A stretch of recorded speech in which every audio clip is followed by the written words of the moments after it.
desafio é não vou usar o meu telefone para recorrer à minha memória, mas vou tentar passar pelo menos a percepção de quem ensina a inteligência artificial e que vai tentando encontrar ao longo da vida a razão porque a inteligência artificial é tão interessante.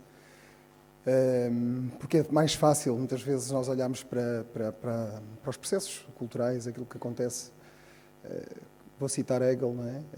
Quando a coruja da Minerva abre as asas, não é? É no voo noturno que o faz. Não o faz quando acontecem as coisas importantes da história, mas faz realmente no silêncio e na noite para conseguir interpretar o que se passa com as coisas. E a inteligência artificial hoje em dia é um mundo de interpretações.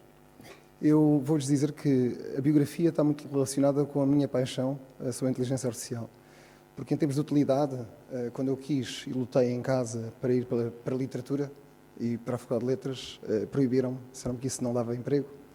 E, portanto, acabei por ter que lutar com a minha paixão dos professores que me incutiram ler também, e eu já lia muito em casa, mas principalmente alguns escritores que marcaram muito a vida, talvez a muita gente também, particularmente a Berto Helder em português, mas Jorge Luís Borges na altura era muito marcante, nos meus 14 anos. E talvez eu comece por aqui essa história do como é que eu vejo a inteligência artificial como processo. Um dos contos que mais me fascinou ler quando era criança, além do fascínio que me deu Jorge Luís Borges de tentar comprar a Enciclopédia Britânica, apesar de ser um investimento muito caro, tinha na escola secundária da parede a enciclopédia e, portanto, dedicava-me o meu tempo de ócio e, apesar de ser uma pessoa muito extrovertida e faladora, passei muitas horas na biblioteca a tentar ler a enciclopédia inteira. Não o consegui fazer, mas li o Dicionário Lelo ilustrado inteiro, porque tinha uma paixão por descobrir porque é que as palavras existiam, porque é que o pôr do sol, a luz que faz, fratal, etc., porque é que se chama arrebolo. E, portanto, essas questões, desde as palavras de A até a Z, foram a minha paixão. Essa paixão levou-me a tentar fazer poética lírica camoniana, porque achava que conjugava bem a matemática e a programação que eu tinha aprendido desde miúdo. Aí mais cedo, aliás, como os meus colegas, a minha primeira linguagem de programação foi BASIC, também tinha meus estados de solidão em casa e tinha o privilégio de ter um MSX. Meus colegas tinham 48K, tinham mais jogos, eu tinha menos jogos, mas tinha BASIC e programava BASIC. Depois comecei a programar Pascal, COBOL, etc. Mas a minha vida foi marcada exatamente pela relação da linguagem de computação estruturada e lógica e aquilo que era a semântica e as palavras e os universos que se continham em certos textos. Em termos paralelo com a inteligência artificial, um que surgiu sempre como uma opção eram nos contos de Borges, por exemplo. Vou citar dois que eu acho que são importantes. Um era o Funes o Memorioso, que é um conto conhecido, que é o Funes, que realmente é um rapaz prodigioso, que tem uma memória impressionante e lembra-se de tudo, todos os factos, todas as coisas, mas não articula entre os factos. A incapacidade dele de articular e ter um pensamento de síntese, não tem. Portanto, ele fala de tudo, lembra-se de tudo em memória, não consegue executar nada de novo. E outro era o Aleph, não é? Que é esse ponto mítico e mágico que estava numa cave de uma casa que estava prestes a ser demolida, em que havia um cunhado digamos, do nosso herói que estava concentrado em fazer um poema que concentrasse nesse poema todo o entendimento do mundo. E depois vai-se descobrir que era por causa do ponto Aleph, o nosso protagonista herói, que encontra esse ponto e maravilhadamente olha para o ponto, e esse ponto contém tudo o que é o pensamento do universo, mas de uma forma clara, não interceptada. Assim, tudo é claro, como se os sistemas fossem separados entre si, são todos muito claros. Ora, o que acontece hoje em dia com a inteligência artificial é que a base, digamos, do pensamento da inteligência artificial tem a ver com leitura do que existe. E, portanto, no fundo, os sistemas, principalmente os sistemas, eu vou simplificar que é mais fácil, os sistemas linguísticos que estão por trás do ChatGPT e outros motores, Perplexity e outros, eles leem um conjunto de informação e ela é extraída exatamente do mesmo sítio, portanto, da internet. E depois há aquelas questões de propriedade intelectual, o que é que lê, o que é que não lê, e onde é que estão as referências de fontes do que vai ler, e de onde é que vêm as alucinações, mas o mais importante é que lê sobre uma base.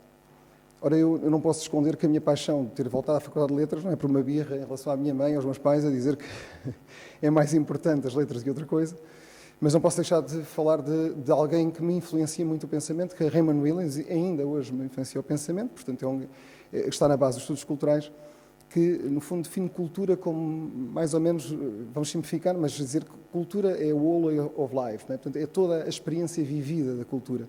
Não é só isso, também é um aspecto de arquivo e de síntese e de seleção.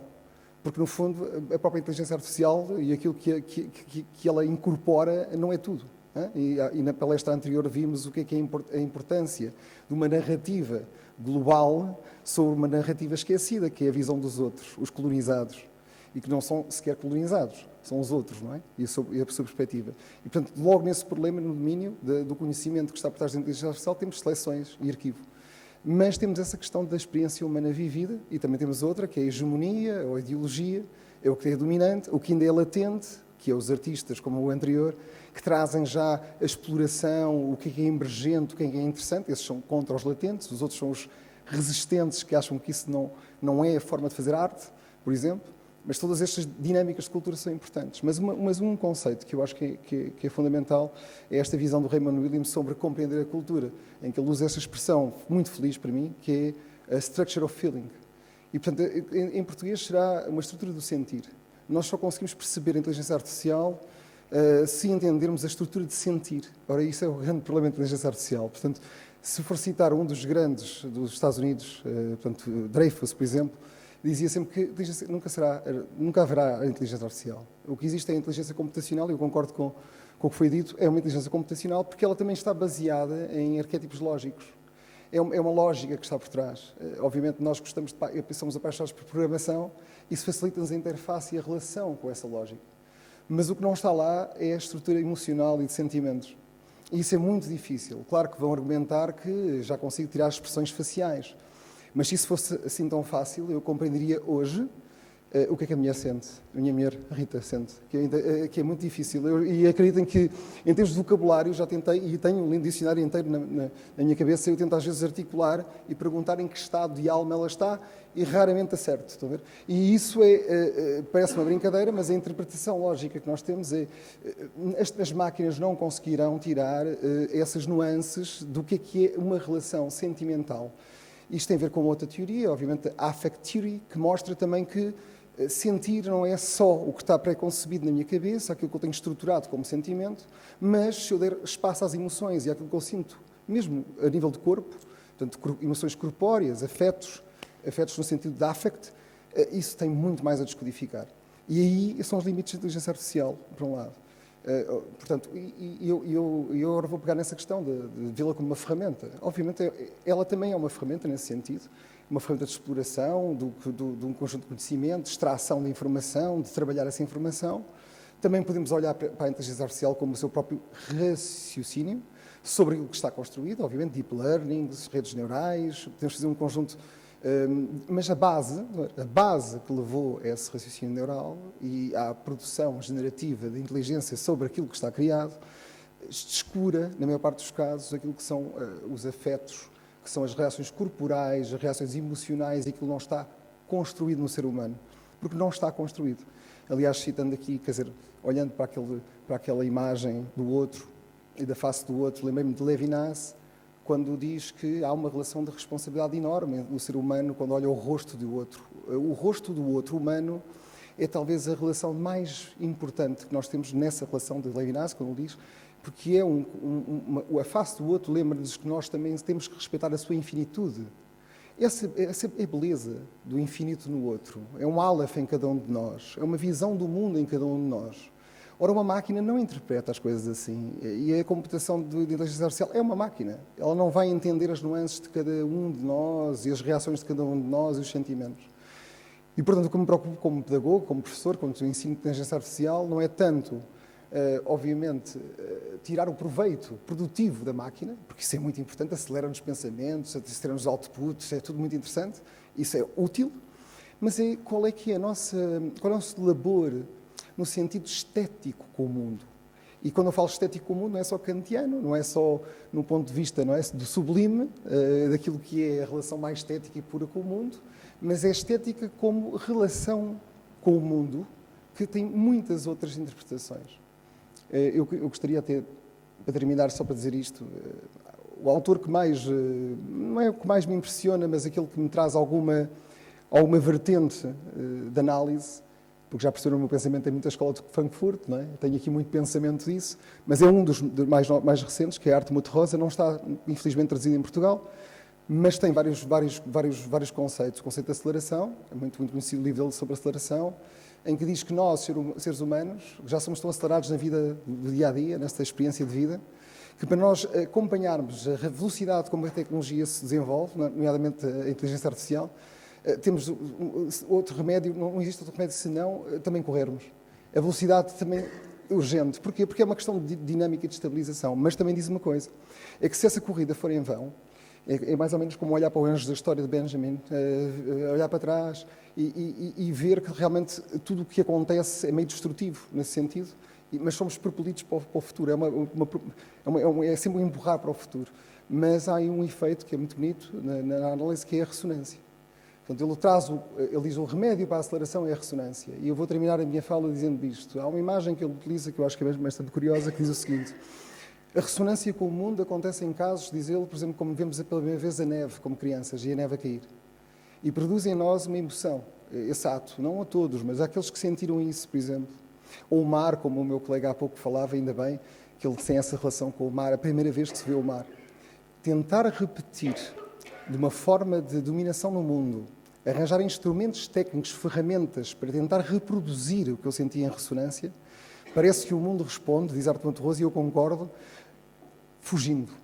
Quanto mais eu tento maquinicamente dominar o mundo para ele me dar a emoção de volta, ele foge-me. E porquê? Porque eu estou a tentar um processo sobre aquilo que não consigo controlar, que é a emoção vivida e experimentada. Ou seja, o que eu digo hoje em dia é que haverá sempre uma structure of feeling. E essa structure of feeling, não é, que Raymond Luiz fala, só se pode analisar mais tarde, mas é nós estamos a sentir algo mais do que a inteligência artificial como um objeto prático de aceleração, que também é muito útil, também, obviamente, alienação e divergência, e Silicon Valley, Elon Musk e tudo isso, mas também como um objeto curioso de interpretação com o mundo. E, como os nossos artistas anteriores disseram mais do que eu, é sobre eles que nós podemos fazer arte, e a arte não é mais do que criar condições de ressonância com o mundo. E, portanto, eu termino assim a minha fala dizendo que, pronto, estou disposto agora ao diálogo, que é mais interessante, mas é isso que eu queria trazer nesta perspectiva de quem ama tanto as palavras como a computação, e espero que isso seja um termo, esta não polarização, estão a ver, e não um preconceito, que também vi lá em casa, em que letras são uma coisa, ou arte é uma coisa e técnica é outra.